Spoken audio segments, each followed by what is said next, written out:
Hello, good morning, everyone. And thank you for being here for our celebration of spring. I am Megan Rancier. I'll be presenting today's service. Lisa Merrill Price, Steve Israel, and Kayla are helping with technical assistance, and Ted Goldman is our music director. Just please be aware we're recording this service and it will be posted on our YouTube page. And for privacy, we do not record during joys and concerns, and we don't post that either. Also, we save announcements for the end of the service after we extinguish the chalice, so start thinking now about your announcements. So we greet you today as you join us in a wider search for truth and purpose. In this quest, may we encounter one another with open hearts and minds. May we inspire each other to consider new questions and seek deeper meaning. And may we cultivate wisdom and passion. Sorry, compassion. Maybe passion too, who knows? Why not?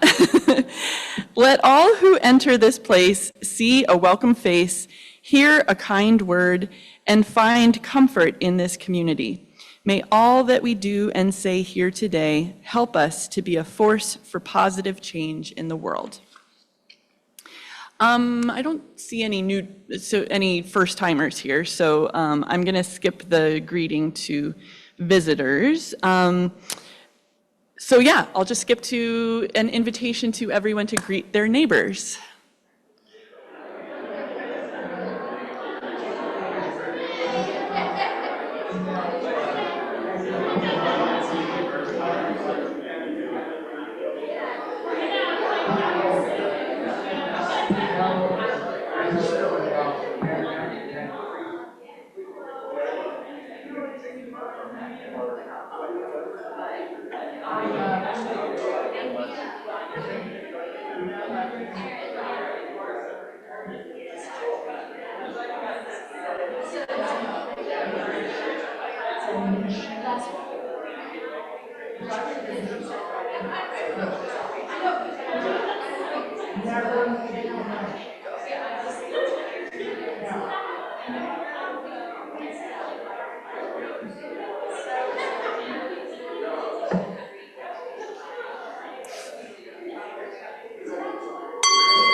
So the chalice will be lit today by David Love. Please join me in reading the words provided. Just wait a second. Wait for it.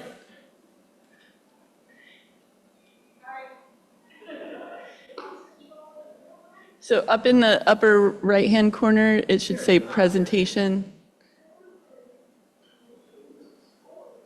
There we go. There we go. Whoa, wow. Oh God. Just click, just click, just click. There we go. Ah, not there. Okay, here we go, all together now. Let this light remind us that those who contemplate the beauty of the earth find reserves of strength that will endure as long as life lasts. So today we are, thank you, David. Here.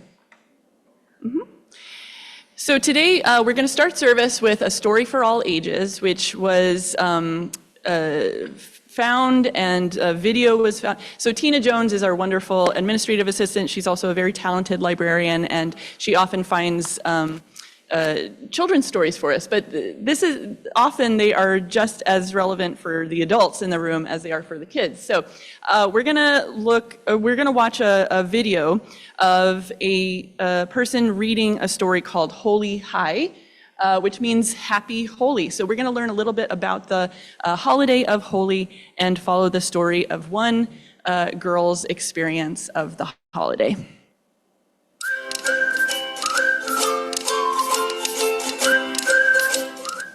Hi friends, welcome to Read Around the World with Stacy. Today we're going to read Holi Ha. Well, friends, we're going to learn all about this Hindu celebration and this amazing festival. Well, friends, before we start, don't forget to click that subscribe button. Holi Ha! Written by Chitra Sandar, illustrated by Darshika Varma. The moon was round and almost full. 2 more sleeps to Holi, said Gauri. 1 and 2, counted Anish. The next morning, Grandma held out a bowl full of colored paper. Gather around, let's pick gula to make. What is gula, Grandma? Asked Gauri. All the colors we will splash and smear on Holi Day, Grandma replied, to celebrate spring. We're going to make them from nature, said Dad, from leaves, spices. And flowers, finished Anish. Everyone closed their eyes and pulled out a colored paper from the bowl. Dad had blue. Mom grabbed green. Grandma picked saffron orange. Grandpa had purple. Anish got yellow. Gauri got upset. I didn't get my favorite color, she yelled, scrunching the paper in her fist. I don't want red. I want yellow. Gauri, all colors are part of spring, said Mom. We keep the colors we picked. Everyone got busy making gula, except Gauri. Dad boiled cabbage leaves to make blue. Want to give me a hand? He asked. Gauri shook her head. No, she shouted. Mom spread mint and spinach leaves on the floor to dry. I'll ground them up to make green, she said. Would you like to help? But Gauri didn't help Mom either. Yellow! Shouted Anish. With turmeric! Look! Grandma rubbed sandwood on a stone to get saffron orange. It smells nice, she said. Grandpa crushed beetroot into a bucket of water. This will make a nice purple, he said, but Gauri didn't join in. That night, Dad started a bonfire. Grandpa told them one of the legends of Holi. Holika was an evil demoness, but her nephew Prahada wasn't evil. He loved everyone and didn't want to harm anyone. This angered Holika, and she decided to teach Prahada a lesson. Holika started a blazing fire. I'm so evil that the fire can't burn me, she gloated, extending her arm. Come on, nephew, let's see if your love can save you from the blazing fire. Was Prahada scared? Asked Anish. Prahada wasn't scared, said Grandpa. He wasn't even angry. He knew that love was stronger than his aunt's anger. Prahada stepped into the fire with Holika. Oh no! Said Gauri. Don't worry, said Grandpa. A few minutes later, Prahada walked out of the fire alone and unharmed. He had shown everyone that love was stronger than evil. The fire is like the anger in Holika's heart, said Grandma. Anger didn't bring her joy. When we celebrate Holi tomorrow, we will have love in our hearts for everyone, said Mom, just like Prahada did. Gauri thought about her anger in her heart. Could she let it go and be more like Prahada? Coral red blooms gently flew away from the tree. The petals reminded Gauri of all the red things she liked. Apples, sunsets, the ruby in her favorite necklace. That gave Gauri an idea. That evening, while everyone was busy, Gauri gathered the coral red petals and spread them on a sheet of newspaper. Then she rolled Grandma's stone pestle over them, crushing the petals into powder. The next morning, Red! Cried Anish. Gauri's gula! Grandma pulled Gauri into a hug. Red is the color of love, she said, and apples and rubies and sunsets, said Gauri, and anger too. I'm sorry I got upset. I forgive your anger with my calming saffron, said Grandma, spreading sandalwood paste on Gori's cheeks. In the garden, they sprayed and splashed colors at one another.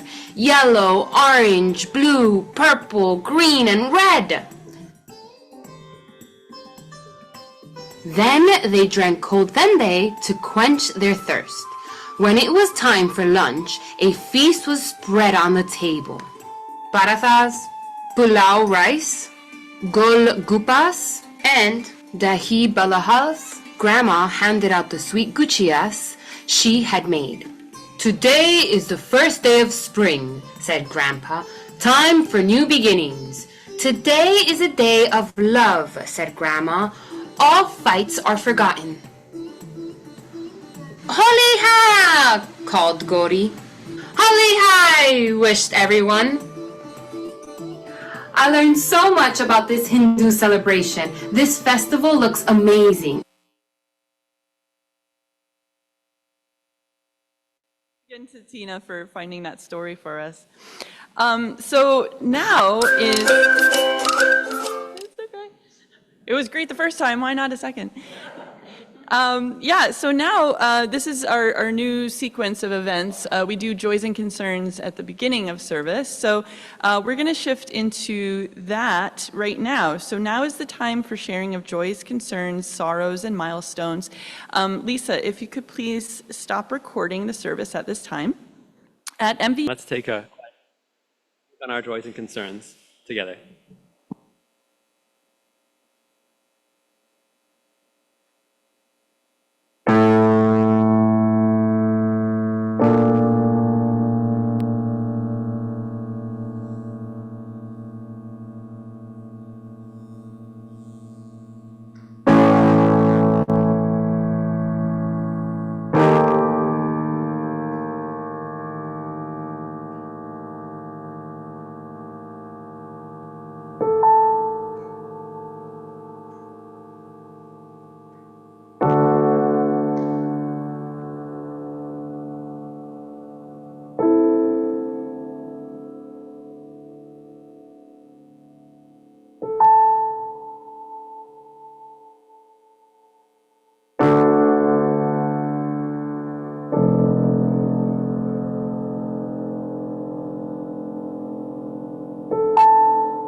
So I think singing is next. Now that we've been quiet, I guess now we make some noise. Yes. This is number 63 in these gray books. If you already know the tune, you can just follow along on the screen, or if you want to follow along in the book for the shape of it. I'll play once through. We've sung this one once before, but I don't think with the kids. So I'll play once through, and it's 2 verses. There are 3 springtime songs today. This one is Spring Has Now Unwrapped the Flowers.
more comfortable position.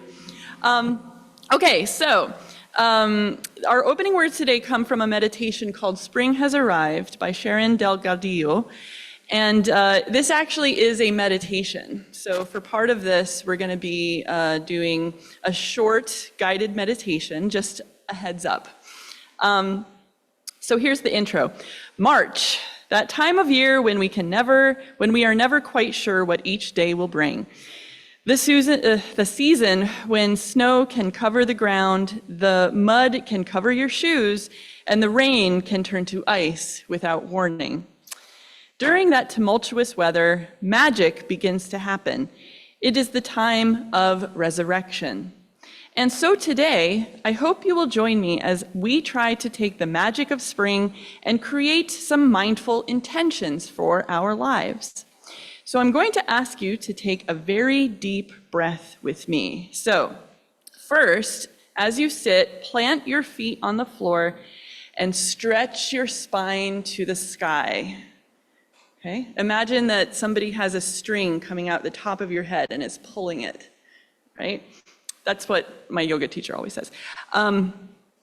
So let's get comfortable and take a deep, deliberate breath. So everybody, inhale, exhale. As you breathe, feel your lungs begin to swell and lift your chest. Reach down to your core or belly button and find any pain, sorrow, anxiety, loneliness, and lethargy that you may feel. Sit with it for a moment, feel it deeply, and then as you exhale, release all those emotions. So let's do one more deep breath together. Inhale, exhale. Whatever it is that is held in your heart, imagine it is becoming a small bird, and with your next exhale, release it and set it free. Inhale, exhale. Will you take a journey with me? Close your eyes and let us, kids, close your eyes. Let us meet. So imagine we're all meeting in a field of white snow. This is the kind of snow that has a crunchy layer on top of it so that your feet do not make a deep impression. And as you stand on that white, crunchy surface, I want you to take another deep breath. Inhale,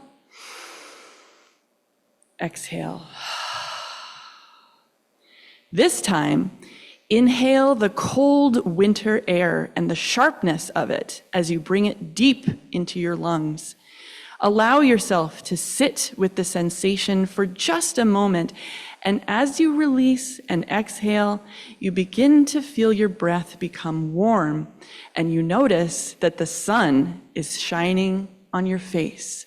So breathing in winter and breathing out sunshine. So everyone breathe in. Brr. Now breathe out. Ah. Allow your mind to begin to travel down your body, to your feet, and finally to the ground. There are places where the snow has melted, where small mounds of mud and dead plants lie next to the spots of snow. The mosses begin to come to life. The Canadian goose calls. The salamanders and frogs begin to move. The roots of the first flowering plants begin to stretch and reach deeper into the earth for nourishment. Maybe it's a skunk cabbage, a trillium, or a snowdrop. Tiny ants, beetles, and other insects begin to emerge. The earth is awakening. Even beneath the snow, the cold, still snow, life is bursting, preparing for the next season. As you slowly begin to leave that space, bring the sun's warmth, the budding trees, and the emerging life into your heart space and let it breathe there. Let's take one last deep breath pulling all that energy into your heart space. Inhale, exhale. And as you open your eyes, let's all exclaim together, repeat after me, spring has arrived. Spring has arrived. Yay. Good job. All right, so now we're going to move on to the reflection for today, which is about celebrations of spring. And kids, I have a challenge for you. I'm going to talk about a number of different spring holidays. And what I'd like to see is if you can notice a similarity, any similarity between any of these holidays that I tell you about. And this goes for the adults too, but I'm going to give the kids first dibs at it, okay? So I'll check in with you at the end of this presentation, and we'll see what you come up with, okay? So, March 19th, this past Tuesday, marked the vernal equinox, when both the northern and southern hemispheres experience an equal amount of daylight. Technically speaking, the equinox occurs when the sun is directly in line with the equator. For those of us in the northern hemisphere, it marks the beginning of spring, as the daylight hours continue to lengthen until the summer solstice in June, which is the longest day of the year. Oh, sorry, Lisa. Yes, so here we can see the astronomical celebration of spring, right? Where we have the vernal equinox, the equal amount of daylight and nighttime. And yeah, that happened on March 19th. But humans are fairly impatient creatures by nature, so cultural celebrations of spring tend to take place well in advance of the vernal equinox. And it's very likely that these rituals began as human efforts to ensure that this celestial rebalancing would indeed happen. So I'd like to share a few descriptive examples of the many celebrations of spring from around the world. And again, kids, keep your eyes and ears peeled for any similarities you notice. Next. So we've already talked about this one. The first major world celebration that marks the beginning of spring is actually Lunar New Year, celebrated this year on February 10th. And in China, as we talked about, in China, Lunar New Year is called the Spring Festival, when people begin to anticipate the end of winter as well as the new year ahead. And I wonder if anybody remembers how to say Happy New Year in Mandarin. This is going way back now. Okay, so I don't have it on the slide, but see if you can repeat after me. Xin Nian Kuai Le. So try that. Xin Nian Kuai Le. Yeah, that was really good. Okay, excellent. Next, on February 13th of this year, we had carnival celebrations. So whether you call it Shrove Tuesday, Mardi Gras, or simply Carnival, this Christian tradition is a last hurrah before the fasting month of Lent. And we can also think of these celebrations as an expression of joy at having survived another winter and an outpouring of life-affirming rapture, as well as an embrace of earthly pleasures. Next, one holiday that is celebrated on the very same day as the spring equinox every year, so March 19th this year, is Nowruz. Pronounced Nowruz. Let's try that. Repeat after me. Nowruz. Gorgeous. So Nowruz literally means new day in the Persian language, and it's a spring holiday that originated in ancient Persia, what we would now call Iran. But it's actually celebrated throughout the Middle East and Central Asia.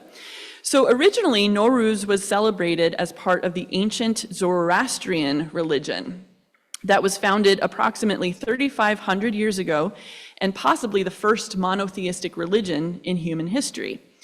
The basic philosophy of Zoroastrianism is based on duality between good and evil, light and dark, creation and destruction.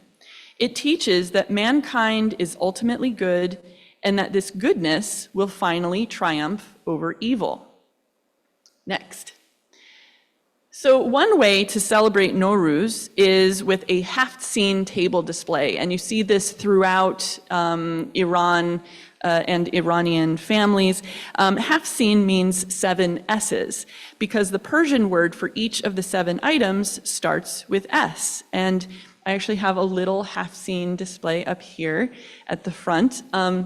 So I have my 7 required items that you see on the slide there. Sabze, which is sprouts that symbolize rebirth. Samanu, a sweet pudding that is supposed to be made from wheat, but I'll admit I bought mine. And this symbolizes affluence. Senjed, which is supposed to be the dried fruit of the oleaster tree, but I have dates instead, and they symbolize love. Seer, which is garlic, and that symbolizes medicine. So whereas a lot of cultures say an apple a day keeps the doctor away, in Persia they say garlic every day. But there's the apple. Sib is an apple symbolizing health and beauty. And by the way, red is a very auspicious color in this tradition. Sumac is sumac berries ground into a powder, and they symbolize the color of the sunrise. And serke is vinegar, which symbolizes age and patience. Now, you can also have other items on the Haft-seen table, and I have a few additional items here, and I gave 4 people cards to read what those items are. So now I'm gonna hand it over to our folks who have cards. Sonbo, which is the hyacinth, and it symbolizes spring and the renewal of nature. Candle, which we all know what candles are, but they symbolize light and happiness. Holy Book, which symbolizes spirituality and faith. And a mirror, which symbolizes reflection and self-reflection.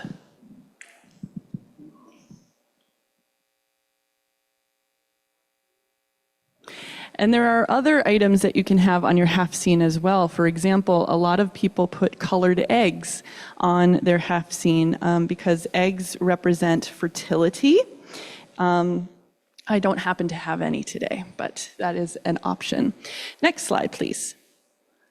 So here's a good expression if you run into anybody who is celebrating Nowruz, Nowruz Mubarak, which means Happy Nowruz. So let's try it. Repeat after me. Nowruz Mubarak. One more time. Repeat after me. Nowruz Mubarak. Nowruz Mubarak. Beautiful. All right. Now, next slide. In Japan, the annual blooming of cherry blossoms, or sakura, is greatly anticipated every spring. Cherry blossoms are said to be symbolic of beauty and life, but also of evanescence and death. The blooming of the blossoms represents spring and a new start after a long, cold winter. But the blossoms don't stay around for very long. And in Japanese culture, their quick departure is likened to the transient nature of life. Hanami is an expression in Japanese that means watching blossoms. And it's an occasion for friends and family to get together, share food and drink, and enjoy the beauty of nature. Thank you. All right, so tomorrow, March 25th in India, Hindus will celebrate Holi, an ancient festival that's referred to as the Festival of Colors or the Festival of Love. In addition to marking the arrival of spring, Holi represents the triumph of good over evil. The origin story of Holi, which we learned about in our story earlier today, serves as a reminder of the innate power of good over evil and that strength that resides in those who behave with good intentions, despite the hardships that life may throw their way. It's celebrated around the world, and though the origin of the holiday the origin story varies from region to region, Holi is everywhere about love, goodness, and welcoming positive energy back into your life. There's also symbolism at play in this tradition. Next slide. And we learned about this in the story as well, that the various colors represent various ideas. So for example, blue represents the Hindu god Krishna, who embodies protection, tenderness, and compassion. Red represents love and fertility. Green symbolizes spring and new growth. And yellow is the color of turmeric, a spice native to India and a natural remedy. Next slide. Oh yeah, that's a great expression to use during Holi, and this was the title of our story today. So let's try that. Repeat after me. Holi high. Holi high. Gorgeous. Great. So now we're actually coming back to more familiar holidays. Next slide. Next Sunday. So actually, before I talk about Easter and Passover, today is a very significant day in both Judaism and Christianity. So today is Purim in the Jewish religion. It's also Palm Sunday in Christianity. But next Sunday marks the most important holiday in the Christian calendar, Easter. The story of the Christian Messiah being resurrected from the dead is clearly symbolic of the springtime awakening after the fallow season of winter. And the modern day incorporation of pagan objects and symbols, such as eggs and rabbits, also reminds us of the traditions that came before Christianity. And of course, we're going to have our Easter service next week, so stay tuned for that. Next slide. Interestingly, the ancient word for Easter, Pascha, derives from the Hebrew word Pesach, which is the original name for the Jewish holiday of Passover, which will begin on the evening of April 22nd this year. Passover commemorates the Israelites' escape from their enslavement in Egypt. During the traditional Passover meal or Seder, participants consume symbolic foods and read from the Haggadah, which tells the story of the Israelites' exodus and survival in the desert. Many families maintain their own versions of the Haggadah that include their favorite stories, songs, and rituals. So before I wrap things up, kids, did anybody notice any similarities between any of the holidays that I talked about today? Desmond, did you? Symbolic foods, very good, that's right. Excellent. Any others? Yeah, Ace? Say that again? Yeah, very good. So there's often a legend or a story, an origin story that sometimes involves supernatural beings that starts the tradition. Very good similarity. How about grown-ups? Did you notice any similarities that you want to shout out? Yeah, Laura? Yeah, very colorful traditions. Colors are highly valued in a lot of these celebrations.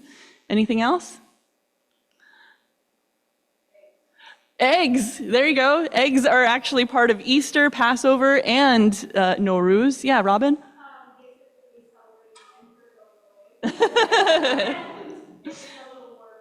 Yes, celebrating the return of spring and the return of sunshine and warmth. Yeah, Ginny?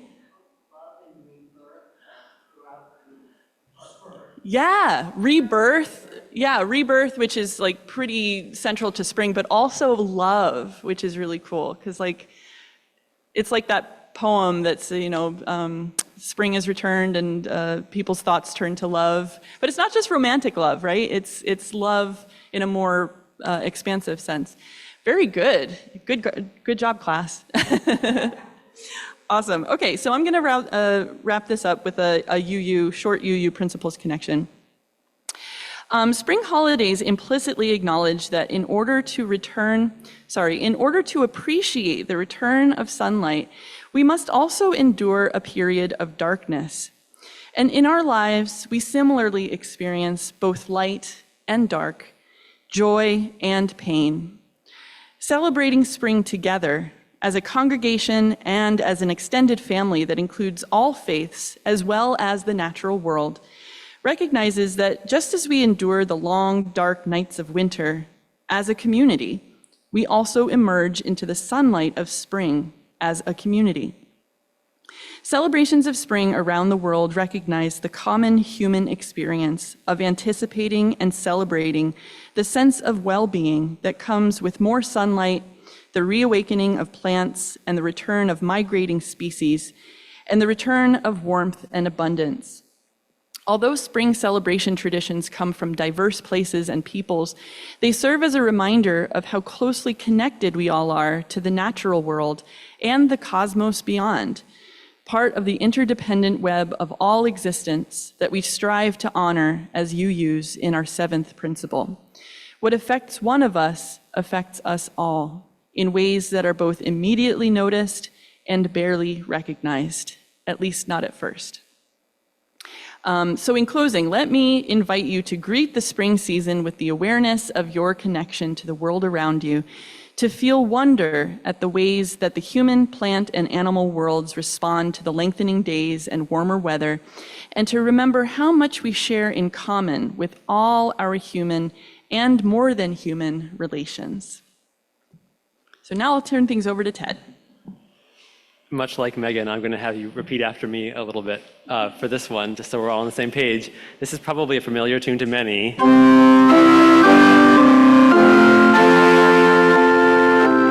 coming up, but there's a part that even if it's not, I'll have everybody come in for, which is there's 4 Alleluias in this one, which you can see count on there, or you can see as number 61 in your gray books. So let's do the Alleluias together. That way, even if you're not familiar with the tune, you can come in for all of those, because they're all pretty similar to one another. Here's the first Alleluia. I'll play it, then we'll sing it.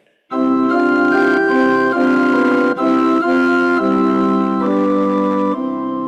try that Alleluia together. It'll go like this.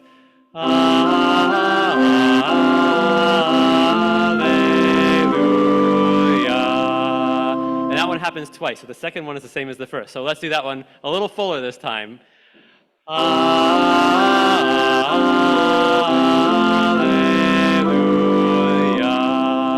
The third one is the same, it's just in a different place, higher or lower, depending on where your voice is. So it's the same pattern. Listen one time. I'll sing it low for me, but I'll do it both ways for you guys.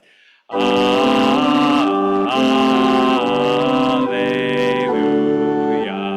And so you can sing it up here too. Alleluia.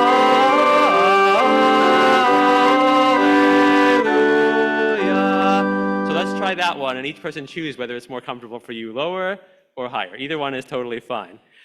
Alleluia.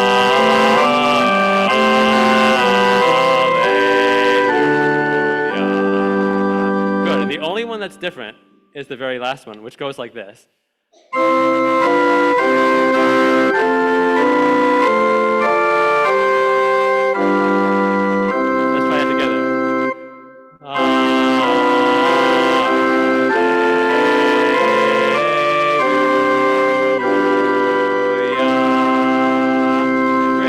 The tune, sing along for the whole thing. If you don't know it, then you'll come in for the Alleluias.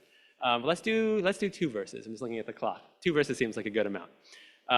So this is Lo, the Earth Awakes Again. I'll give a little intro.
now we pass our offertory basket.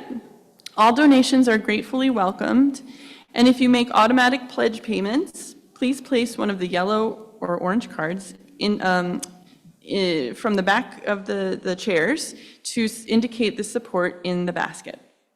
Thank you. And Ted, would you please accompany?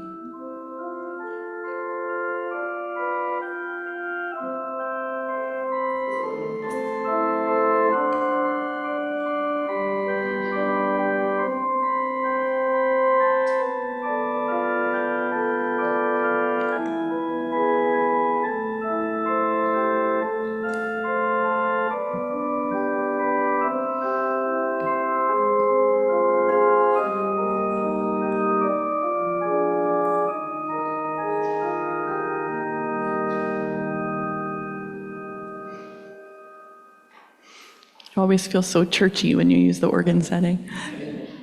I like it. So our closing words for today come from Teresa Cooley, called In This Time of Anticipated Spring. In this time of anticipated spring, let us allow ourselves to extend the anticipation, to value the time of budding before blooming, of seeding before sprouting. This is a time of revelation, the revealing of that which is eternal, which we see every year, but still need to be reminded to see it in a new way. There is also the revelation of that which is new. Every spring we encounter something never before seen. It is that very newness which embodies hope and potential for the wholeness which is yet to be. Let us allow spring to unfold slowly, that we may appreciate the true mystery of rebirth and renewal. So please join me in reading the words provided for extinguishing our chalice. May we be blessed by our connection to one another, and may we prove worthy of it.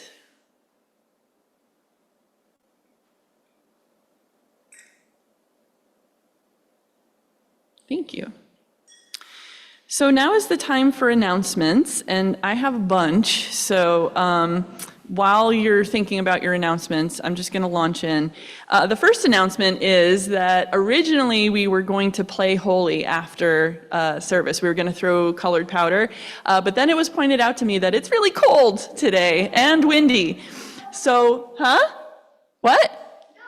Yeah, it's true. It is.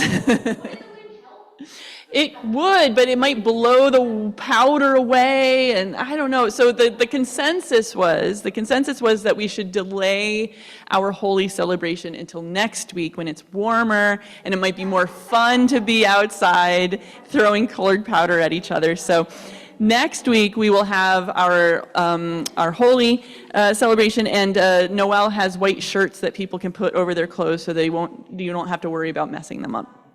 Okay. Second announcement is that today is the first day of our 2024 pledge drive. Woo! Okay, so we have pledge packets available on the greeting table outside the sanctuary. Tina has also sent out an email with those same materials so that you can access them.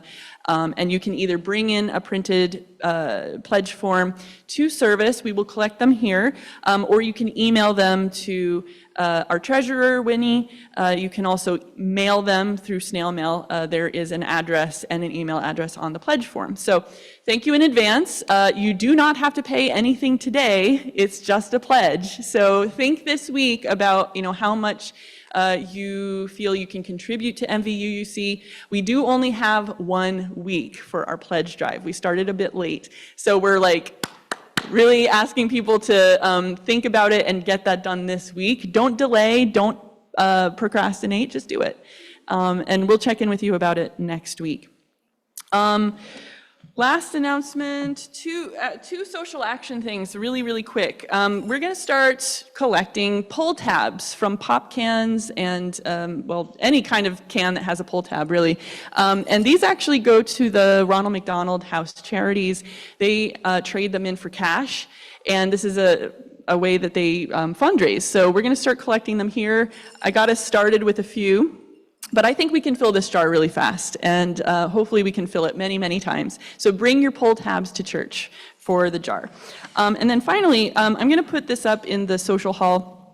There is a student at BGSU who is from Gaza, and his family is still there. And I mean, simply put, they are having a really, really terrible, difficult time. So this QR code takes you to a GoFundMe to help support this student. You can read all about it on the sign, but I'm going to put this in the social hall. Next, any other announcements? Okay.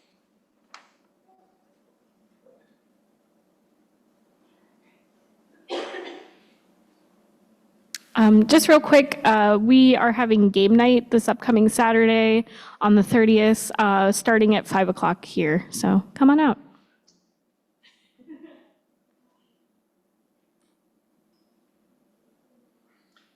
One note with the pull tabs, it's aluminum only, and if you're not sure, take one of your refrigerator magnets, which everyone should have one, and test it. If it sticks, it's not aluminum, and then don't put it in, but if it doesn't stick, then we're good to go. Second, from 2 to 4 p.m. today at Four Corners, which is Main and Worcester and Bowling Green, there's going to be a support protest for Gaza. So if anyone would like to join in, if you have time to make a sign, great. If not, just show up. There will be some extra signs. And, oh yeah, the Palestinian Film Festival continues, and tomorrow at 6:30, although it says 5:30 on the list, it's 6:30 at the mall in Bowling Green, the mall in Bowling Green, also known as the Small, the Woodland Mall, at the actual theater, which is now owned by a dance company, but they kept one for renting out theater space, at 6:30, and it's free, and this one is 5 cameras about how hard it is for journalists to document anything happening in Palestine, and this was taken and developed before the atrocities in Gaza were taking place. Thank you very much.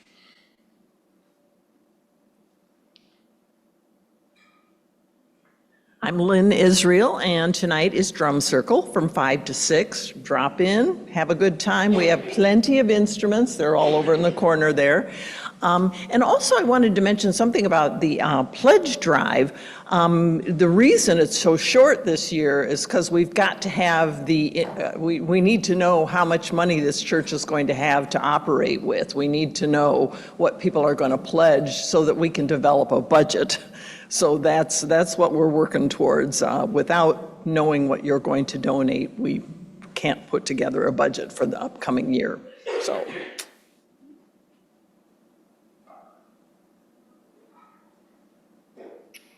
So it's that time, and I wanted to make sure everyone knows that the blood drive is going to be April 27th, which is a Saturday, 9 to 2:30. There will be food again, so I need volunteers for food. I need volunteers for the drive, and I need donors, most importantly. So if you'd like to donate, please sign up online or come see me. I'd be happy to get you all signed up, and tell everybody you know.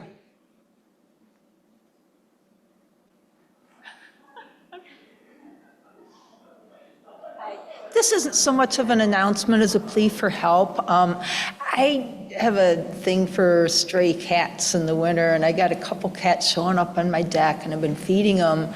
And my plan is to get them neutered. I'm working with Humane Society. But then I don't want a cat colony in my backyard. My neighbors will hate me. And then a third one showed up, and oh my goodness, she's pregnant. And I want to do what's best for all of them. If anybody knows anybody that has a barn that, I can work with them to kind of transition some of the cats after they get neutered. And I'm hoping that the female is tameable. And I'm looking for space. I kind of don't have any space in my house to bring her in. So if somebody knows anything, hit me up. Oh, and I'm very interested in getting a trivia night going. There's a few places around Bowling Green, so if anybody's interested, let me know. Services. Sorry, guys. I actually wanted to say next week is Easter, so we're actually going to be doing an Easter egg hunt with the kids.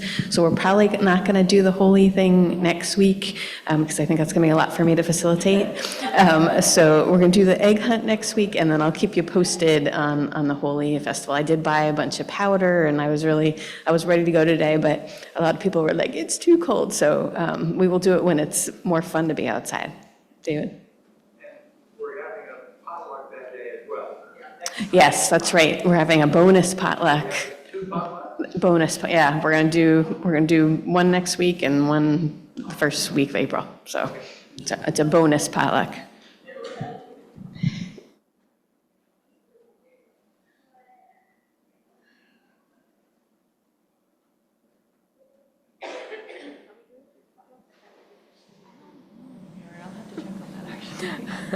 On the potlucks, I'm not sure if we're doing 2, but we'll check on that. I think the idea was to do it the 31st. The next weekend is the eclipse weekend, and but we'll keep you posted. And also on the budget, we do have a budget. It should be in your pledge packet. That's a proposed budget. Once pledges are in, and we see if the pledge amount meets the goals, then that would be great. If it doesn't, we will adjust the budget. If it goes over, we'll adjust the budget. And the final budget then will be based on what people have pledged and will be voted on by the congregation at the congregational meeting in May, I believe. So, you pronounce your last name? Delamater. I always get it wrong. And I'm Winnie Rex. We are going to restart a adult discussion group, which will, we plan to start April the 7th, meeting from 10 to 10:50 in the room to the left as soon as you enter the RE area. We are hoping to rename this group something more kind of inclusive and a little more upbeat and groovy. So our working title for our group is called Open Circle. You can ponder that if you like a little bit. But we would like to make it a discussion group that discusses various issues. We are open to topics. We'll meet on April the 7th, kind of get some input from people on what topics they might like to discuss. And what else? We'll say a few words. Thanks, Winnie. Yeah, we've had some great input. This is a feature of MVUUC in the past, and apparently a successful one, it sounds like, for a long time. We're kind of doing a reboot, and as Winnie said, we're going to call it Open Circle. If you look in the newsletter this past week, this coming week, and we do anticipate announcing what topics are going to be and making sure that people, if there's any background material to look at prior to discussion, that people would have that in plenty of time. But for now, any thoughts, any ideas about topics, any hopes and concerns about what we can do with a discussion group should be sent, I think ideally to Winnie and me,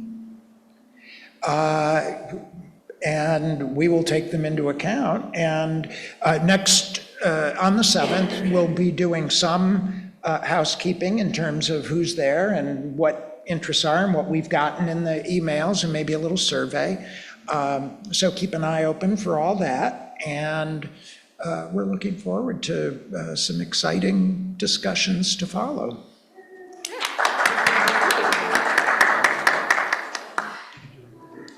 And I have one other announcement, and that is about Rock the Block. Just a reminder about that.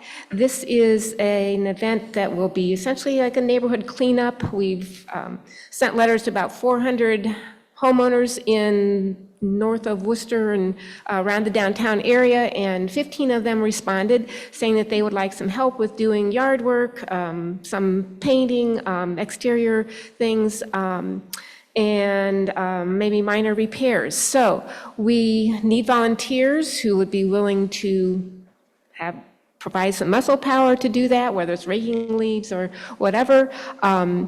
And we also need donations, of course, donations for buying mulch, for example, tools, gloves for the workers, and things like that, as well as we want to provide some snacks for the volunteers. So any way that you can help would be welcome.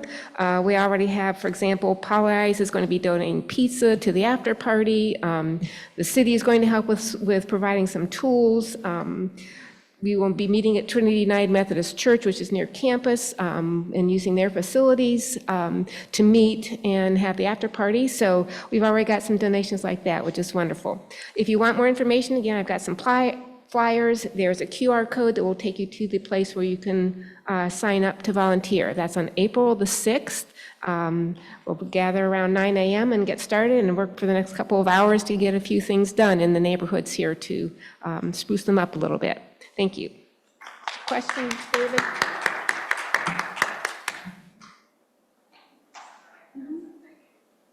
I forgot to mention, for the eclipse, we are going to need to block off our parking lot because we have told the curling place that they can use our parking lot, and so we don't want people to just come in and park there. Next week, if you have things that you can donate, we need sawhorses, like metal fence posts and rope. So if you have any of those things, please bring them next Sunday so that we can get everything set up. We could also use a few bodies to help set up, which we'll be doing next week. So if you're interested in helping out with that, we can get it set up, and then it'll be that way for the whole time beforehand, so we don't have to worry about people coming in and taking up the spots. Thank you. I think that plastic fencing would also be helpful if anybody happens to have some of that around. Wow, we're all very active in the community. I really appreciate just how much is going on. So thank you for your attention during all those announcements. Ted, do you want to lead us in our closing song? How about one beautiful verse? One beautiful verse. For the beauty of the earth. Yay.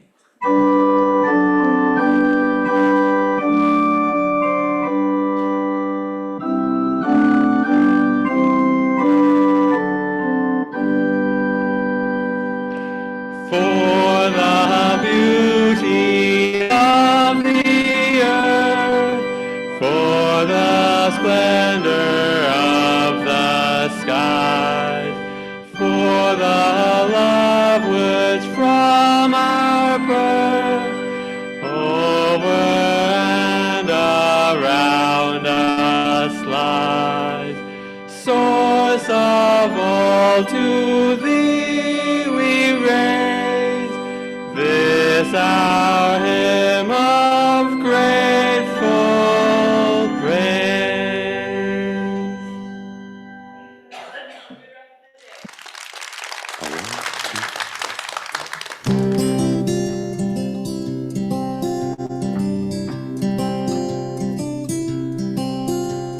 Inch by inch, row by row, gonna make this garden grow. All it takes is a rake and a hoe and a piece of fertile ground. Inch by inch, row by row, someone bless these seeds I sow. Someone warm them from below till the rain comes tumbling down. pulling weeds, picking stones. We are made of dreams and bones. Feel the need to grow my own, for the time is close at hand. Grain for grain, sun and rain, find my way in nature's chain. Tune my body and my brain to the music of the land. Inch by inch, row by row, inch by inch, row by row, gonna make this garden grow. All it takes is a rake and a hoe and a piece of fertile ground. Inch by inch, row by row, someone bless these seeds I sow. Someone warm them from below till the rain comes tumbling down. Plant your rows straight and long, seasoned with a prayer and song. Mother Earth will make you strong if you give her love and care. There's an old crow watching